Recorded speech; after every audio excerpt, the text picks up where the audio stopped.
And so what we're trying to communicate to them is, hey, the outcomes you want actually are catalyzed through Bitcoin.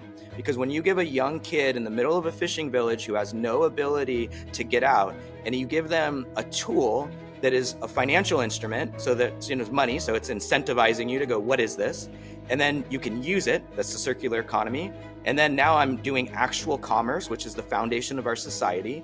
And then now, like, I'm incentivized to get more of it. So that's super interesting. So now I want a job, right? And then now, oh, but it's digital, so I can use that anywhere in the world. So now I'm thinking globally, and I start being interested in English language and start getting access to, maybe applying to college. So it creates this catalyzing matrix inception moment, this orange pill moment that creates change for the actual people's lives, which we think is why, Satoshi and many of us got involved in Bitcoin in the first place. All right. Welcome, everybody, to another episode of Bitcoin Politics. My name is Frank Corva. I'm the political correspondent for Bitcoin Magazine, joined today by Jeremy Almond, the CEO and co-founder of Paystand. Super excited to have Jeremy on with me. I actually met with Jeremy this week during United Nations General Assembly Week. Jeremy spoke at, let's say, a UN-adjacent event at the Concordia Summit, talking about the importance of Bitcoin circular economies, how Bitcoin is a catalyst for people around the world, especially for many people who don't have access to maybe the traditional financial system. And I think the work that Jeremy does is really, really important in that he speaks with a lot of leaders, political leaders, business leaders, and he's opening their eyes to the transformative power of Bitcoin. But Jeremy, let me hand it over to you. If you wouldn't mind introducing yourself further, I would greatly appreciate it. Awesome. Thanks for having me on, Frank. Big fan of the work you guys do, because I'm a big believer that any time we can create bridges from the Bitcoin community into kind of the rest of the world, that's really important. So a little bit of a quick background on me. I'm the co-founder of a company called Paystand, which is a business-to-business payment network that's probably the largest built on-chain on the Bitcoin blockchain. So that's my day job.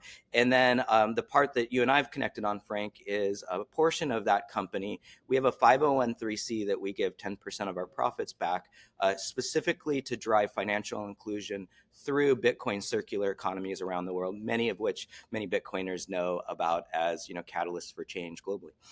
I love this. And I think what's really unique about the work that you in particular that you do is that on one side, you're dealing with a huge business. I think you said you have 1 million businesses onboarded to Paystand. Is that a real thing? Yes. Yeah, this funny thing is, like, so I don't spend as much time in the Bitcoin community. I spend most of my time in what we consider critical infrastructure. So we support about 2% of all the account-to-account payments commercially in the US.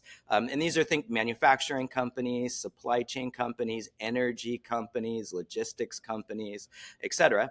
And so we have thousands and thousands of very large companies. They're generally public companies. And then we have millions of businesses that are on the platform that pay back and forth across the supply chain. So when people say Bitcoin's not used in the real world, we just say, okay. Right. And also, and just more broadly, Paystand uses Bitcoin, also other digital assets, but generally speaking, using public blockchains to facilitate transactions between businesses. Yeah, Paystand's a Bitcoin native company. So we have a corporate card that is kind of like you might imagine a Gemini or a Coinbase or a Fold card, but it's designed for companies to use it. And they spend in dollars and they earn in sats. The payments that run on our network, oftentimes these large companies will be dollar-based or peso-based or euro-based in their balance sheet, but the actual payments themselves will run over our own layer 2 that runs on the Bitcoin blockchain. So we are very, very much a Bitcoin native company, but we also are very quiet about how we do that because the companies we serve, the entry point is not philosophy, but is economic transformation for them. So we help them move their money fast, cheap, automated, and ultimately help them drive better bottom line, which is, I think, the place we spend in the space. Amazing. One of the things I think I was saying is unique about what you do is that you have this incredible business. At the same time, you're very, very concerned and interested and supportive of what's happening in Bitcoin circular economies. And I think there's very few people who are doing both. There's a lot of people who are into very much the grassroots Bitcoin adoption. They care about that. They're lovely human beings. They really care about the people in these places, but maybe they don't have the business acumen or the know-how to maybe connect certain dots to help facilitate certain things. And I want to get to more of that in a second. But first, I think it's a undertold part of your story. I have read a little bit about this, but I would like for you to comment on it. From what I understand, you come from a family of immigrants. They immigrated to the United States from Mexico, if I'm not mistaken. And I know that you were, from what I've read, you were impacted by the 2008 crisis. So I'm imagining that a lot of the work you do is very personal for you, especially this work with Bitcoin circular economies. Could you touch on that a little bit, if you don't mind? Yeah, absolutely. So, they say when you're building a company, you want it to be a combination of something you have professional experience with, which I spent, about 15 years of my background in enterprise tech. And then you want it to have a personal reason why you want to run through walls and change the world. And so for me, my personal story is I'm a kind of a product of America. So my mother's family was an immigrant family, kind of a refugee that came over the Mexican border near the desert. They worked in the farms and they worked in the mines, actually. So they had hard work when they came over, and they sacrificed everything for the American dream. I'm also on the other side. My father is a blue collar construction worker. My family reminds me, he's a gringo. And he never went to high school or he never went to college.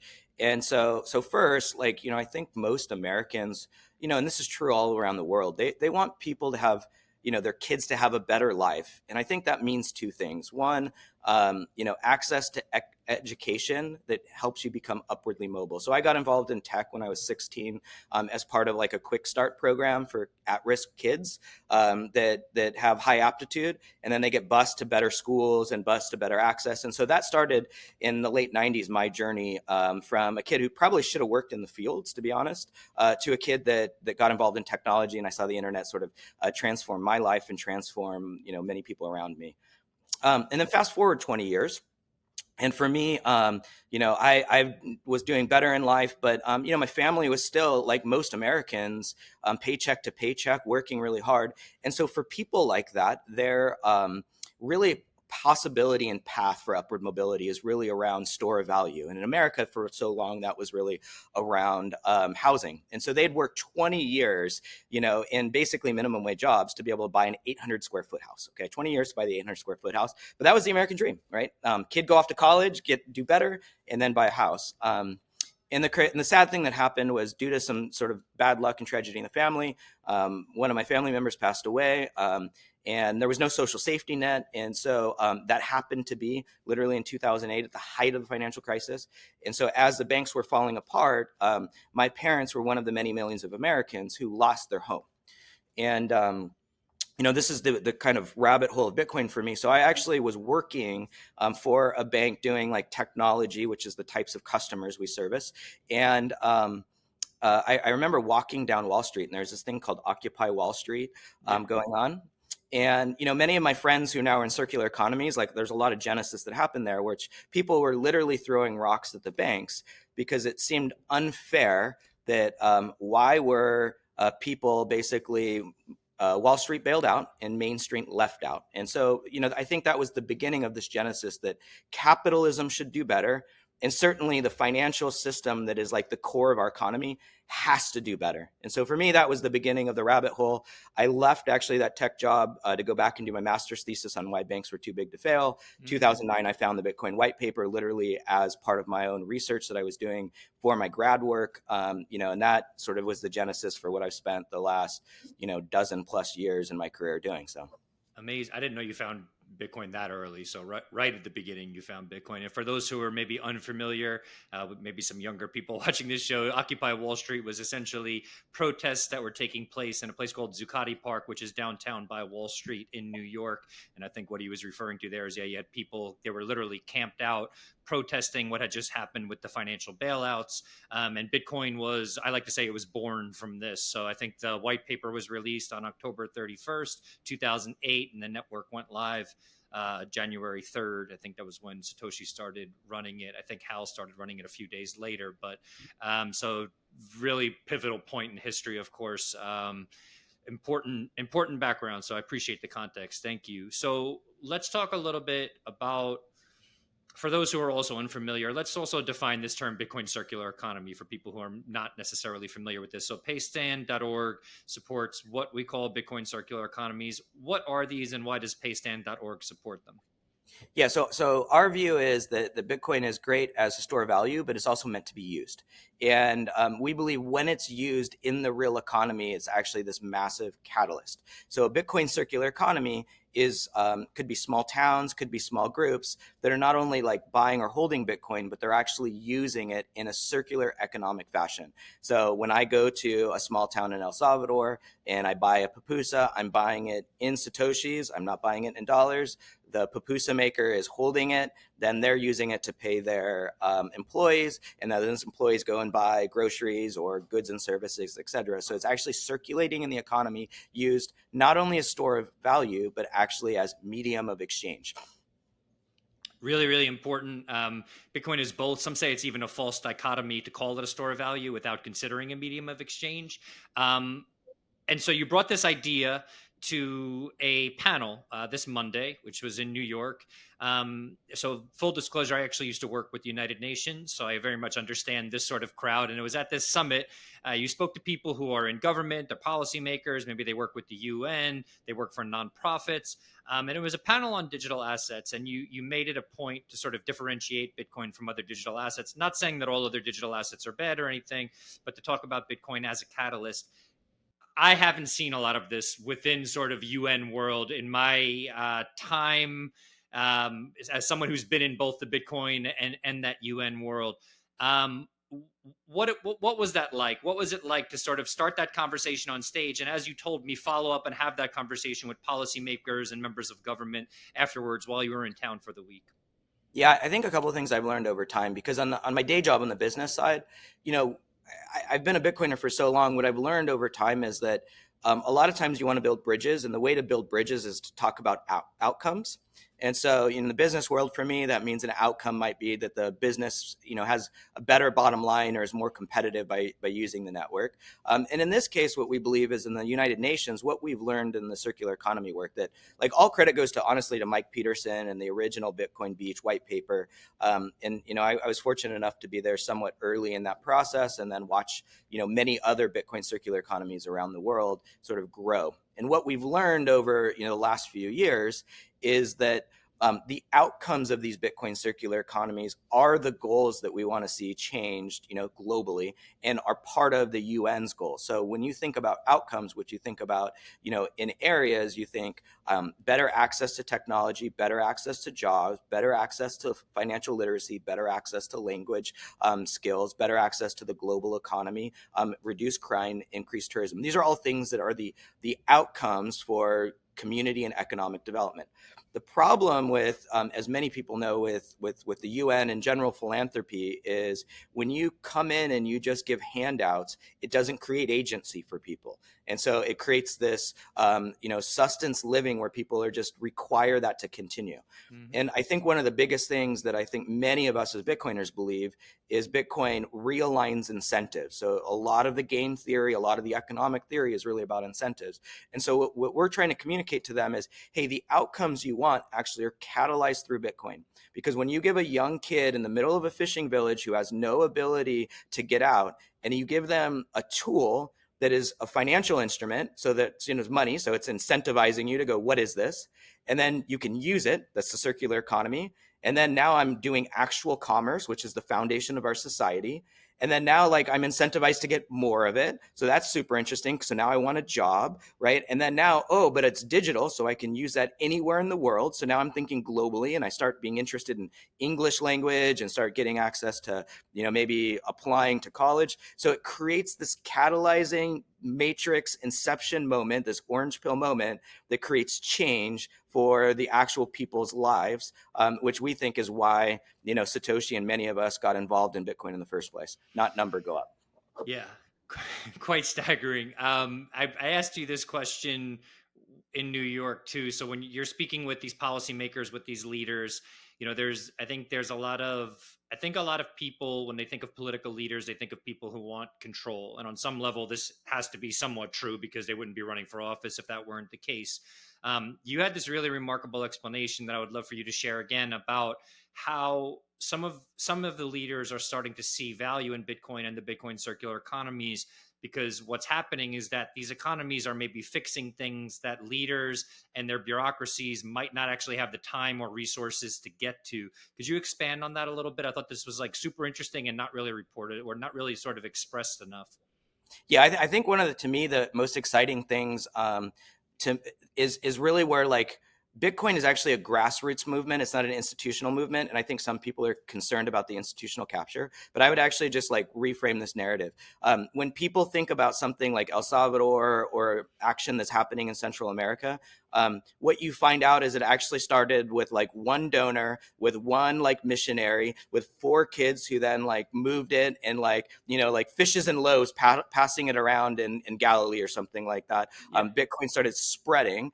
And then, if you look at the story in El Salvador, it's El Zante gets spread, then the region starts using it, then tourists come in, and then a politician comes in, because politicians, at the end of the day, yes, they have platforms, but ultimately they operate to serve their constituents. So if their constituency is changing, then the politician is going to pay attention. And this is kind of the crazy way I got involved in this. Like, I'm a business guy, quite honestly. Like, I know nothing about policy or like engaging political leaders. I have no interest in politics, quite frankly. And most Bitcoiners, like, we actually are trying to opt out. So Right. how did I end up in all of this? And what we found was couple crazy things. One, we started for a few years, we were supporting these circular economies super quietly. I actually didn't want to go and do much publicity about it. And then what started happening was nation state leaders started asking us like what we were doing. And then they'd go, well, what do you want out of it? It was very transactional. It was very interesting. And we would say, we have no agenda. Like my day job, like that business is doing great. Like it doesn't need anything from you guys. We're just here because we want to help the community. And there was skepticism at first. And then what we found over and over again, particularly in Latin America, was they saw us just doing groundwork. And then the leaders started asking more and more questions because they realized we were just working with grassroots programs. And that started shaping a lot of the decision making for leadership. And so we first started doing that on the Latin American side, and so we had some hand in hopefully slowly orange pilling some of the leaders because they were seeing their own constituents, using it with real change. And then back in the U.S., it's been fascinating. So that moved into the U.S. And same thing, because you started getting leaders, you have, I don't know, there's lots of stats, 50 million, 100 million Americans or something that have hold Bitcoin. Yeah. And so you have leaders who are interested in it, but it's hard for them to explain to their constituencies why it matters. And so now what started to happen is, they brought companies like us as case studies to say, hey, look, like Paystand operates with, large, farm and agriculture companies in Iowa, like big corn companies. And, those create jobs. So when the leader, the policymaker sees that this has impact on jobs or impact on communities, it's a way for them to go, hey, I believe in this now for whatever reason, but now I have a way to be able to communicate it, because that's their job really, is to take policy and show that it has outcomes. And so whether it's in the circular economies down in the global south or it's back in the US, like our goal is to be able to prove that there are really good outcome-based case studies that those policy leaders can actually go and show why you would use Bitcoin and why it matters for a good policy. Amazing. Appreciate all that. One of the things that I guess there's one thing specifically that comes to mind as you say that, and you said, you've spoken with other nation state leaders that have seen this happen. But I think the big example that everybody sort of thinks about when they think about Bitcoin adoption on a nation state level is obviously Bukele in El Salvador, who did take note of what was happening in Bitcoin Beach, and that did affect his decision to make Bitcoin legal tender. All that. Who can we expect to follow suit? What sorts of details can you share with us? Because I think a lot of people are sort of waiting with bated breath to say, like, okay, what's the next country to do this? And like, okay, you can argue Trump in the United States, but in the United States, like, I don't think there's a lot of talk around, crypto more broadly, maybe securitization of Bitcoin, not Yeah. necessarily as much around like P2P usage like we're seeing in circular economies. So especially in maybe Latin America, it seems to be you're most sort of well-versed in what's happening there. Yeah. Where should we be paying attention to? I mean, how can we, without sounding whatever, what dominoes might fall next? What leaders seem really interested in this, or what regions should we be looking at? Yeah, I would say I don't have a soundbite and a prediction for you, but what I would say in general is a couple things. One, for many of the Central and South American leaders, so I've spent time, in the last couple months with everyone from Costa Rica to Colombia to Ecuador to Paraguay. I'm going to be in Argentina and Brazil pretty soon. So like many of them are actually watching, and I think they're watching in two different lenses. Lens one is there are circular economies that are existing in most of these countries, Yep. and so there are already case studies. And oftentimes when I work with the NGO leaders, and Alex, who's our executive director of Paystand.org, like, they're on the front lines. They're very scrappy grassroots organizations. And what I remind them is like, they are like a light on the top of the hill and people start paying attention. And so even though it's actually thankless work, whether I was just in Peru last week with Motiv and Vale, like, so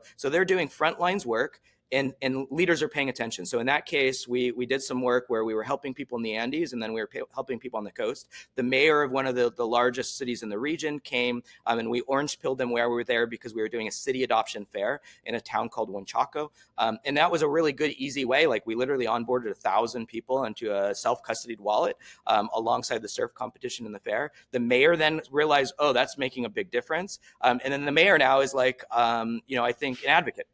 And Okay. so what I'd say is, you're seeing that happen at the grassroots level, like a Bukele, who was originally the mayor of San Salvador, saw what was happening in El Salvador and in El Zante, and then used the platform.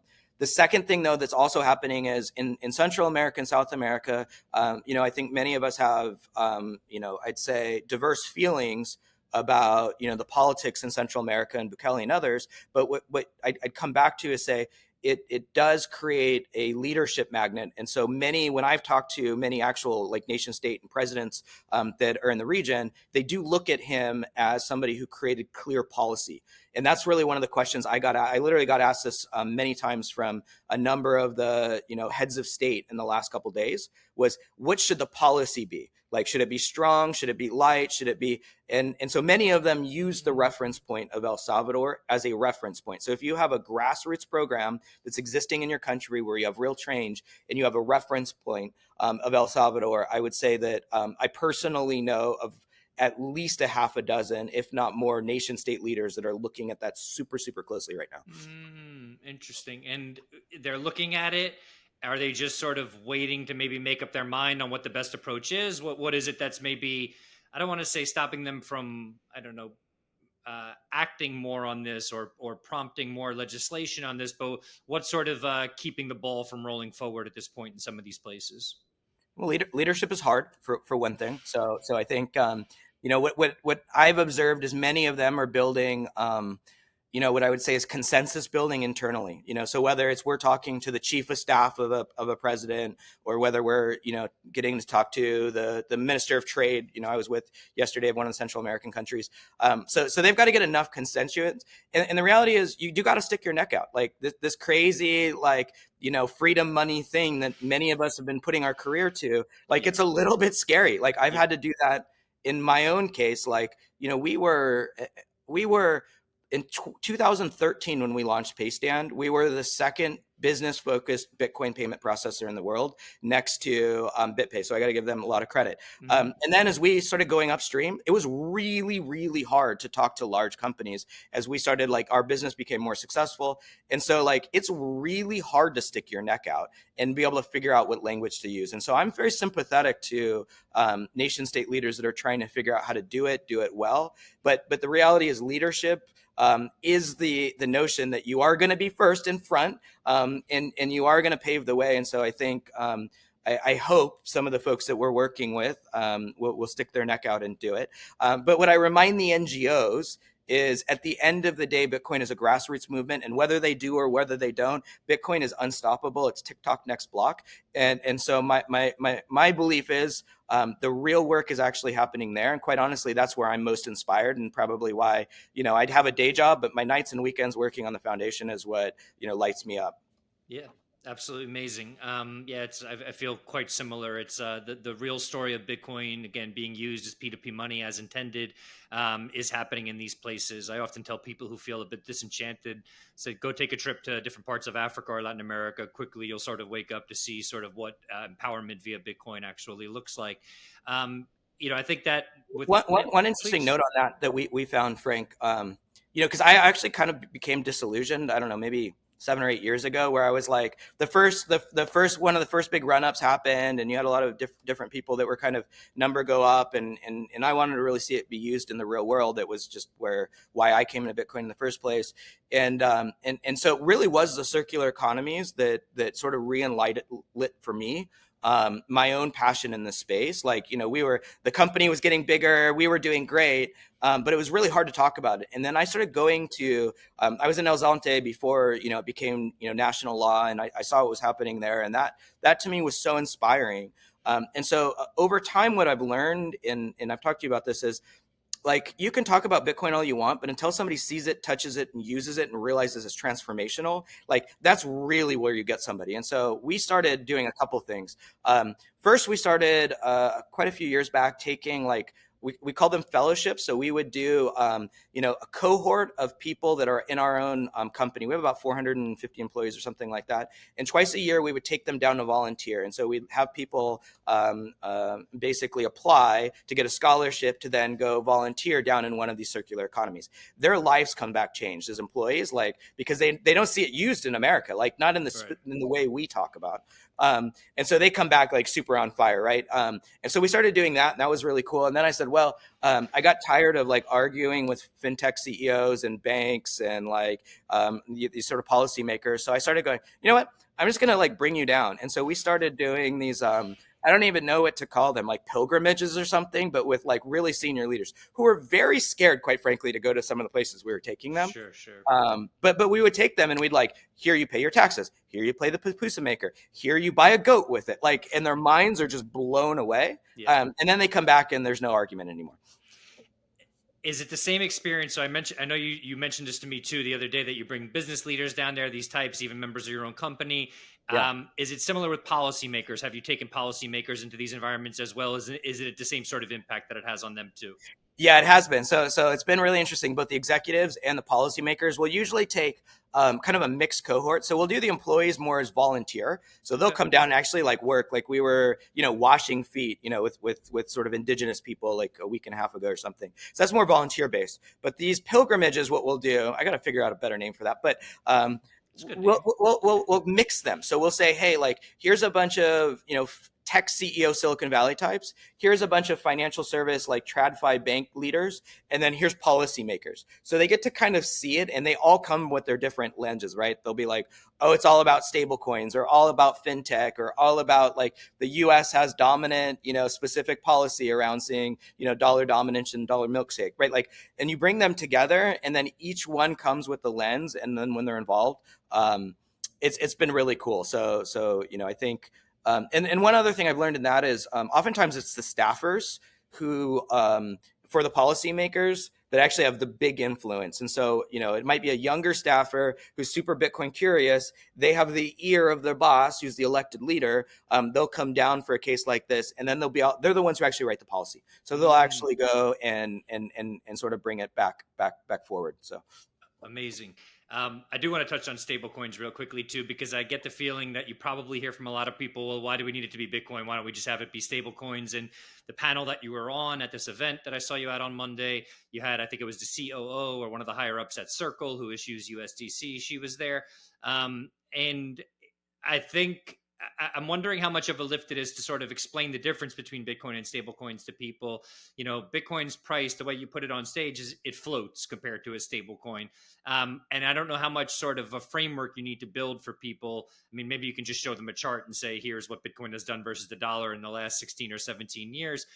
For some reason, I get the feeling that that's not enough, that there needs to be a little bit more scaffolding for some of these people. So what is it like to really make the case for Bitcoin, not necessarily digital assets assets. Not that digital assets, stablecoins are inherently evil or bad or whatever, but why are these Bitcoin circular economies not digital asset circular economies? Yeah, I agree. So, it's funny, like right after that. The Circle team was great and very magnanimous about our differences of opinion. But, right after that, I actually was with the senior executive at one of the biggest, financial service person in the world. And the person who was in charge of payments came up and asked me this question. And we had a good debate about it. And first, what I'd start with is, again, my job, everybody holds a different position in the movement we're in, is to try to be able to build bridges. So oftentimes what I've found is, especially over the last year in fintech, in Silicon Valley, and TradFi, in banking, and institutionalization, like they can now say the words stablecoin or blockchain. Okay. Yeah. So they can say that. And so for them, they view that as sort of like open programmable money. And so they look at it like a way that we can all interface. And that's a good start. Yeah. But our view is that what separates Bitcoin is for the other 7 billion people on the planet. So if you're the 1 billion people and you have a stable currency and a stable dollar, and what you're really trying to do is build better fintech infrastructure. So my cool fintech app can work with your cool fintech app. I'm understanding that the stablecoin is a useful way that we don't all have to go through 1970s technology. Right. That's cool. So I want to celebrate that because that's a slow move to open. And I kind of described it to this guy as, it was like I got my start in the internet, and it's like this thing called AOL, which was like the beginning of a privately owned internet. And, it was cool because we got to all take part and be on chat and sort of, but there was like an owner of it. There was a centralized entity of it. It's slightly more decentralized than, everything going through the Federal Reserve. Right. But it still maintains the system. It's sort of incremental, what I would consider innovation. And so I want to celebrate incremental innovation. But what I want to open their minds about is there's something that I would say is one of the greatest inventions in human history, and is an immaculate conception, which is the notion that there is an ability for the other 7 billion people on the planet that don't have access to those services. There's no economic reason for the banks or other people to come and serve these people. And you need freedom money to be able to be a push against that same system. Yep. And so my view of it is, that's fine. You go do your thing. I'd like the stablecoin to be backed on Bitcoin and not some other token personally. That's a longer conversation. But I want to open them up to, hey guys, 7 billion people on the planet do not have access to the infrastructure that you're trying to make slightly better. So cool, keep doing it. It's great. And at the same time, if we can onboard 7 billion people on the planet with financial services, you are going to create more economic output. And for you guys who are capitalists, that means more opportunity. So don't just miss that side too. Yeah, 100%.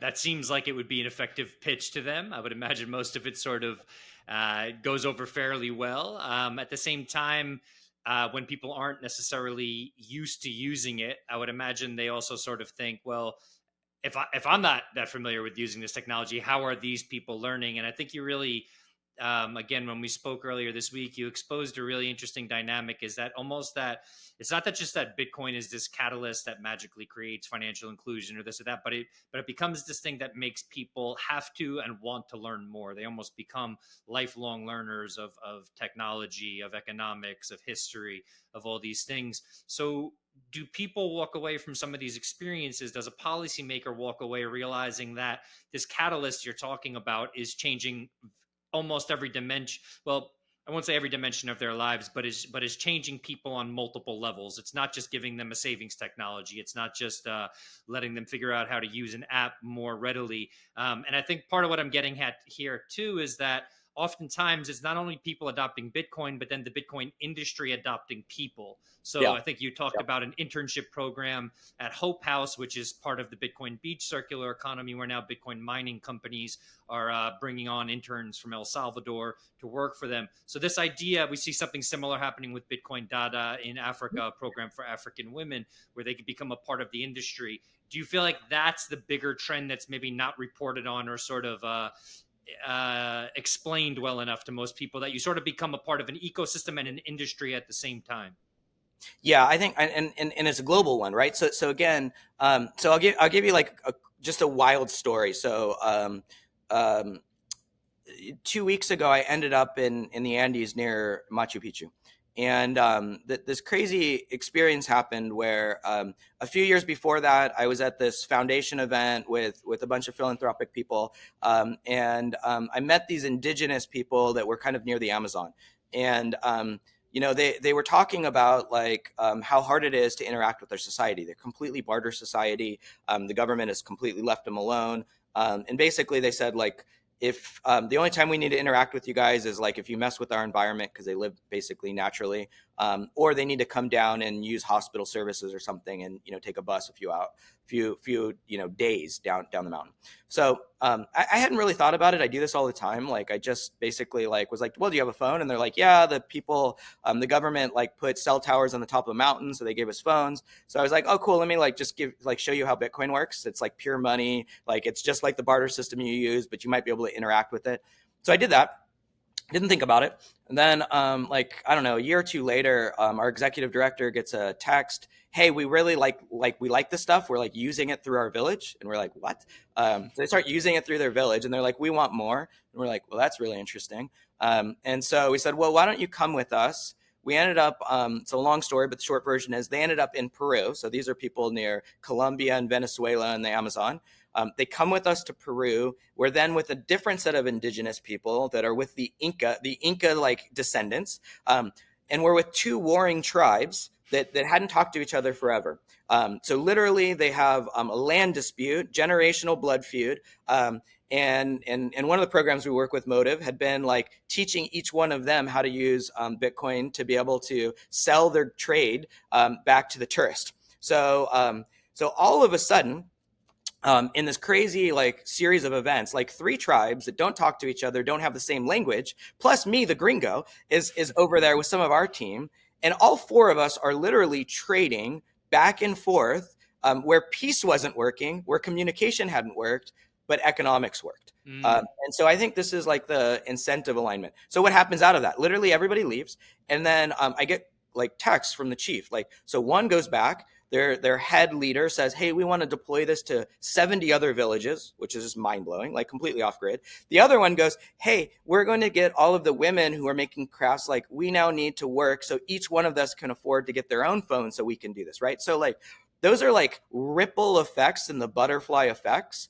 because what Bitcoin does is Bitcoin like starts something that creates curiosity, and then that curiosity you see keep going down. So I can do all that, and then I can sit with a bank exec, which I was yesterday, telling them this story. And I said, hey, I know you're a little bit like mentally skeptical because you're in here. Let me like just bring you here. So I took the picture out of that person that we had physically. And then I said, hey, I think you probably like BlackRock probably has whatever Bitcoin you have or whatever. I was like, let me give you a self-custody wallet right now. It'll take 3 seconds. You're going to see how there's no KYC, no connecting the bank, and you'll see how you can send money to that indigenous person. I made him do it. I sent him money, and then I made him send money to the QR code for the indigenous person completely around the world. Love that. Like, what else can do that? Nothing. Yeah, nothing. Yeah, 100%. Another story that I think is really important to tell, and I'm sorry to make you recount these things twice in 1 week, but you told another story about, I think it was a member of the Motiv team. And for those who are unfamiliar, Motiv is an organization. I know Jeremy's been mentioning it a bunch, but they run, I think maybe even more now, but I think officially sort of 14 they help organize 14 different circular economies throughout Peru, from the Andes to the Amazon. They do really, really amazing work. We've written about them a bunch in Bitcoin Magazine, but definitely worth looking into more. You told this amazing story about how a member of the team at Motiv went to a village and said, kind of introduced this idea of using Bitcoin. And I think you mentioned that the villagers didn't have phones, and I think that the default was like, all right, well, why don't you just give them to us, which is very sort of the way that the UN often operates, or even the way bureaucracies sometimes within countries. It's just like, okay, we'll give you this, we'll give you, I mean, there's a lot of that in the United States, but it exists globally. We'll just give this to you. And the person from Motiv was like, no, I'm not giving you anything. You're going to need to figure this out. You're going to get this, and then we'll onboard you. So if you could tell that story, I thought this was incredibly powerful. Yeah. So this is the other half. So I was telling the side that was the Colombian side, but the Peruvian side was actually a different process, which was, so the Motiv team had met them first. And they were in the high Andes. So these are literally descendants of the Incas. They interact very indirectly with kind of like, the Western world. And the guy who's connected to the Motiv team, the guy on the ground, literally his parents, he's half what you'd consider Peruvian and half what you'd consider sort of descendant of the Incas. So he starts first. They started helping the kids. So this is an interesting observation. So they started this program, which we got to do, which is they went and these kids would walk like hours to school from like the high mountains, and they didn't have shoes. And so, that was really sad. So the first thing they did was they said, "Hey, we're going to help the kids get shoes, but we're not going to give the kids shoes for free. So instead, what we're going to do is have them work by cleaning up the villages, and then we're going to teach them they're going to earn Bitcoin, which then they can pay for the shoe." So that created like a sense for the kid. Now the kids, are more they are more open to technology than somebody who's older, right? So the kids first learn Bitcoin. Then the parents of the kids start hearing about it. So the parents go, well, maybe we could use this to sell our crafts. And so the parents, particularly the women are like beautiful craft makers. And so they wanted to sell their crafts to people from the outside. And they didn't have any way. They have no bank. They have no Visa and MasterCard. They have nothing, right? And the Motiv team, again, which I really think is great, is they really think about incentive alignment and to create agency, not just handouts and philanthropy. And so the Motiv team told them, hey, we'll help you do this, but you need a phone. Do you guys have phones? And they all kind of said no. And he said, okay, well, if you guys come back to me with a phone, then I'll teach you how to do the Bitcoin, and then your kids will show you kind of what you need to do. So a couple of months goes by, and the person on the ground, I thought it was quite brilliant. He said he'd made his own decision that he wasn't going to go any farther until 5 of them had actually said, we've got our phone, which is a pretty high bar. Like 5, like one phone for these people, and even if it's like a cheap Android phone, like maybe it's $100 and something. That's at least 3 to 4 months of their income, selling kind of handcrafts on the side of the road.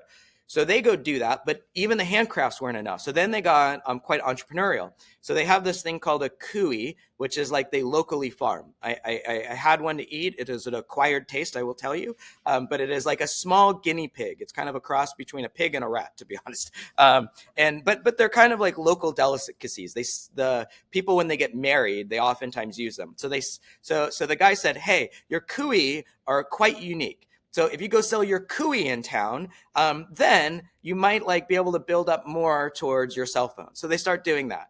So then like a few months goes by, and they like a group of them come by, 6 of them go, you know what? We sold enough kui to get our cell phone. Now we want this Bitcoin thing. And so that was the genesis for, like a year something later when we brought the other indigenous tribe together, which is wild. Absolutely insane. I have a strange feeling you could probably tell these stories for days. Unfortunately, we don't have days to sit here on the podcast. I think, I got a lot of, I have a podcast called Bitcoin Politics. It's like if there were 2 words that were ever not supposed to be together, it was like Bitcoin and politics. But that's what we're doing here on this show. And I get a lot of people, think tanks, sometimes policymakers, sometimes politicians who are listening. So I was hoping maybe we could kind of land the plane here with you. Just sort of, I know you've just given some great examples on how you bring policymakers on board and how you speak with policymakers and other people in power, but just some practical tips, really some things that you've learned about the right language to use, the right way, because you're not going to get everybody to come with you down to El Zonte to take a look at what's happening in Bitcoin Beach. So what is it like for the average person? Maybe if you're working at a think tank and you want to work into a politician staffer's office and explain the benefits of Bitcoin, where should they start? Yeah. So while the stories are really nice, and to me, they're like kind of what fuel my heart. The reality is, if you're a think tank or you're a policymaker, you really have to think about your constituents. And so what I would say with them is the reason why those stories matter is because even though you don't see how fast Bitcoin is growing, it's growing faster than the internet. And the thing is, for a policymaker or a business leader or political leader, the ones that were in front of where the technology is moving are the ones that actually show true leadership, because you skate where the puck is going. Right. And the puck is clearly going that this is an unstoppable thing. It's happening at the grassroots level, and it's happening at the institutional level. the joke that's sometimes made now is like, okay, well, if the president of the United States, the largest asset manager in the world, and something growing faster than the internet is all happening at the same time, but you're skeptical because Uncle Bob says that it's like, too volatile. Like, I don't know if it's you. Like, you really need to be aware of what's happening because Yeah. that's where leadership is created. Yep. Yeah, I think that's a fair way to put it. Is there anything that we didn't touch on that you'd like to? Just a little bit of opening the floor here for you. Anything that you're working on? Things that maybe people should pay attention to as far as what either Paystand or Paystand.org has coming down the pipeline? No, I think the thing I want to maybe, I don't get the opportunity to talk to Bitcoiners as much. So thanks, Frank, because I spend a lot of my day trying to orange pill the other side. Um, but what I would say is like my belief is that like I really want to open up the aperture to like Bitcoin in action and Bitcoin in use, whether it's like us on the business side, or at the bottom of the pyramid on paystand.org. I think it's clearly crossed the chasm, $2 trillion asset with the largest asset managers in the world, and the largest policymakers are now aware of it. I think store of value is really good and really important, and that's the first entry point. But just come a little farther down the rabbit hole with us, because whether it's making their business more competitive, or whether it's making communities actually uplifted, there's more than Bitcoin, than just thinking of it as digital gold. I think it's hung on my wall for over a decade. The white paper, it literally says peer to peer payment, and so our view is hold it, use it, and have a competitive advantage with it. And I want to really just invite people towards I think where Bitcoin is built. Yeah, appreciate that, Jeremy. Really appreciate the fact that you are doing the sort of work that I don't think a lot of people in the space want to do. Speaking with, I don't know, maybe business class or politicians, it's not as fun as posting on Twitter or maybe making YouTube videos or something. So we appreciate the fact that behind the scenes you're having these conversations and that you're speaking with leaders and I think I think that it's someone like you doing it again, someone with the business acumen, someone with the experience, somebody who obviously has a heart that's open to helping people around the world who have been disenfranchised historically. It's a really, really special role that you're playing, and we appreciate you sharing those stories with us here today. Frank, appreciate it. Much love to all you guys. Pleasure is all mine. Thank you guys for watching, and we will be back next week. Make sure to check out what paystand.org is doing. Talk soon, everybody.